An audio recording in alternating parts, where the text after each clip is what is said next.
Alright, now that this DC audio level 1 has been stripped down, we are going to go ahead and start measuring the spider landing.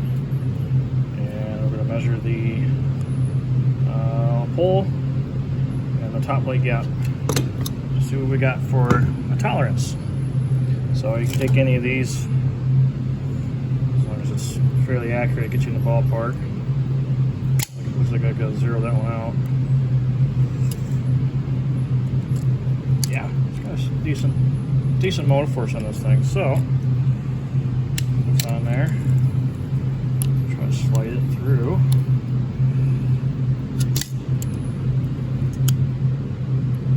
So we have, so it looks like it's on the flats, 1.91 inch.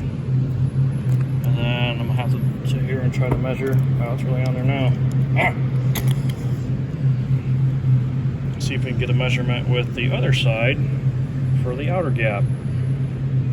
So give me a second. Just hold this thing up. Get a good measurement.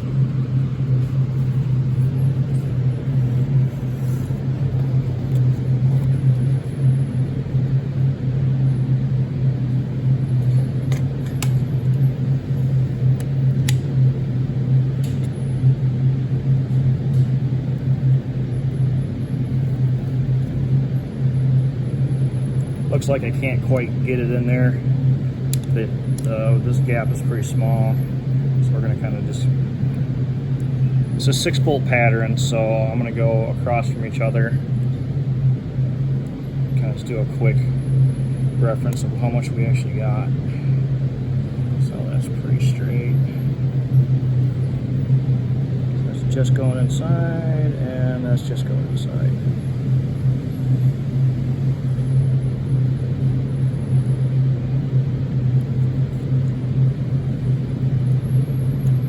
Alright,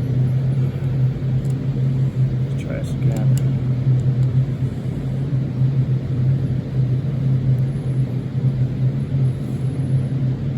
So the maximum outer diameter is 2.20. So we're going to write that down. 2.20, and the minimum was 1. I believe it was 91. Try this again. 1.90.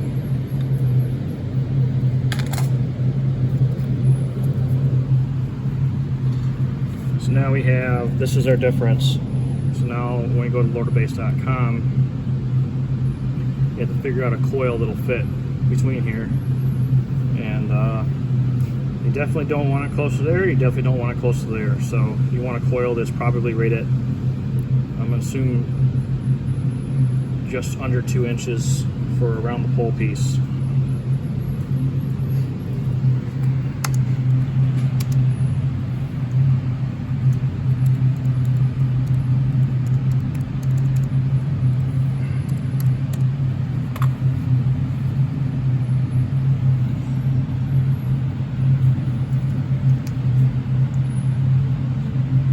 So now we go to loaderbase.com.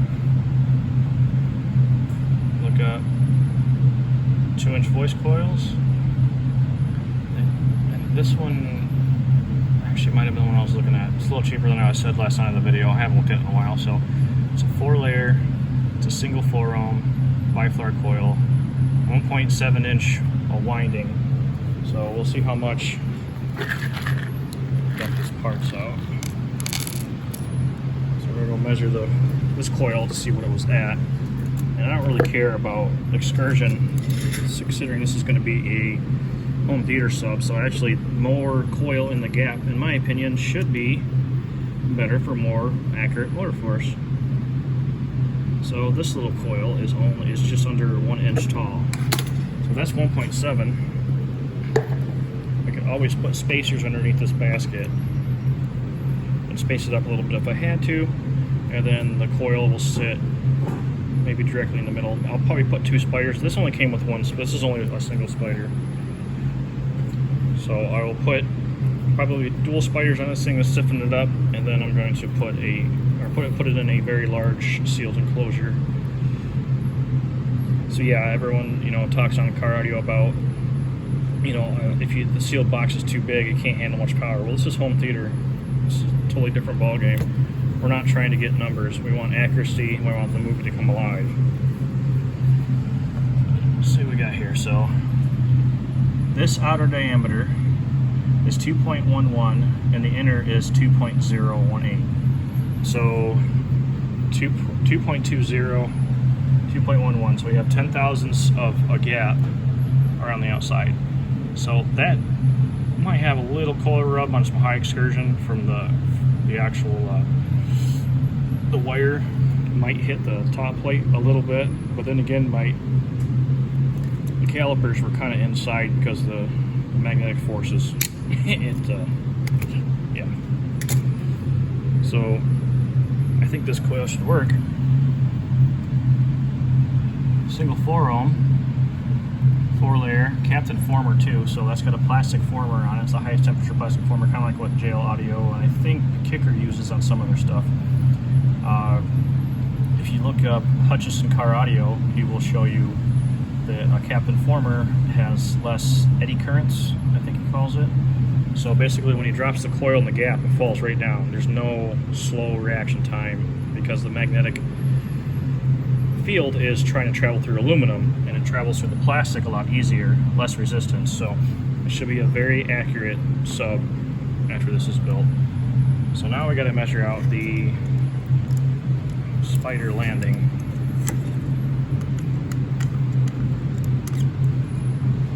So the maximum spider I could do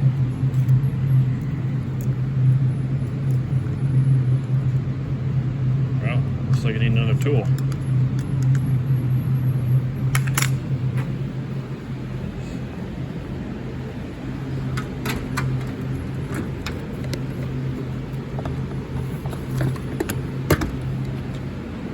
Bigger one.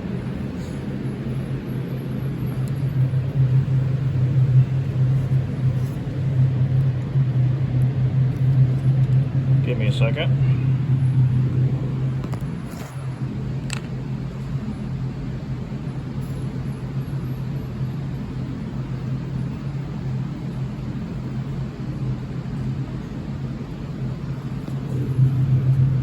Right there, the tip is not all the way to each side, but we are at just about 7 inches, so I could fit a 7 1/4 spider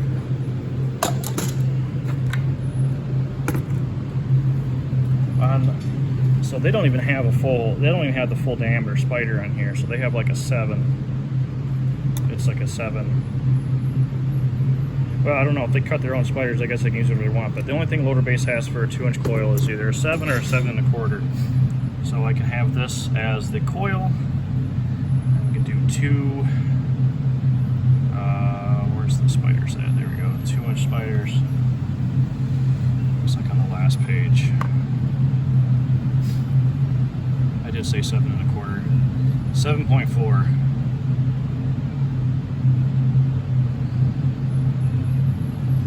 So get a single tensile leads one for $8.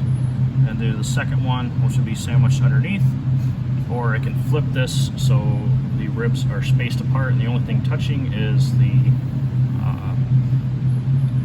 last flat part of the outer part of the spider.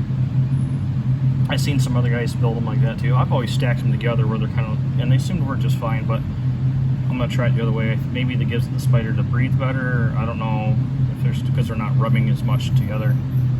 I know like DC Audio on their M38s and other subs, they have a spider spacer, just like many other companies. So I'm going to take this one, flip it down, and put the other one up, obviously for the leads. So we can actually get a bigger spider in here.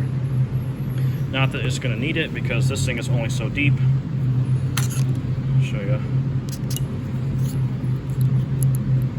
Well, looks like it's deeper than that. Let's see here. So we have... So the gap is kind of there. So it gives you an example of how deep. Oh, I guess, you know what? Yeah, that's a lot more than I thought.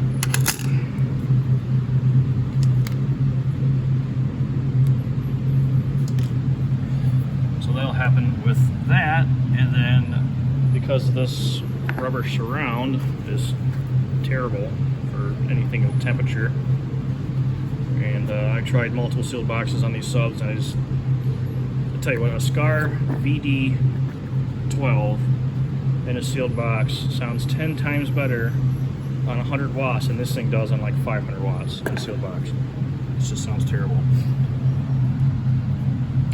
It's pretty much a ported only. It does not like being sealed. So then with subcones, I think this one's got a 16 bucks for this. Looks like it's only got single lead notch out. Yeah, it does. Oh no, it doesn't. It's got dual. So we're only going to have to use 2 of these.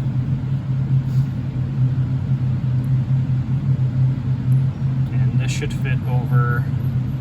Voice coil opening is 2. And our former, I think, was right around the same, so it should be a nice tight fit from the voice coil to the cone body. And then we will get, yeah, they're out of this. I think I got one laying around, 4.7-inch dust cap to go on that.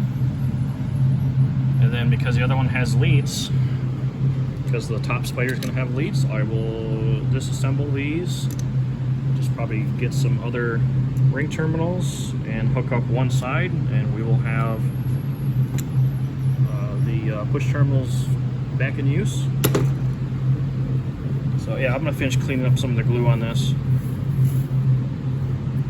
and then we'll go from there. So that's the end of part 2. Stay tuned for part 3. We should be having the parts ordered here soon, and we'll get assembling. I'll try to set the camera up once I get everything all cleaned up. Get rid of this and the spider. Get everything cleaned up. Do a tutorial on how to build a subwoofer from scratch. So that's pretty much all you need to do is measure that, and then I didn't show you guys how to measure the depth and calculate that, but I will. That's pretty deep. So I will show you guys when we get the voice coil. Where's it at? 2-inch coil. Ain't nothing wrong with a single 4-ohm.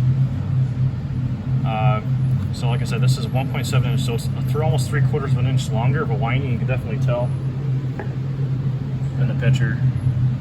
That's quite a bit more windings, but that's okay. We'll try to set the gap for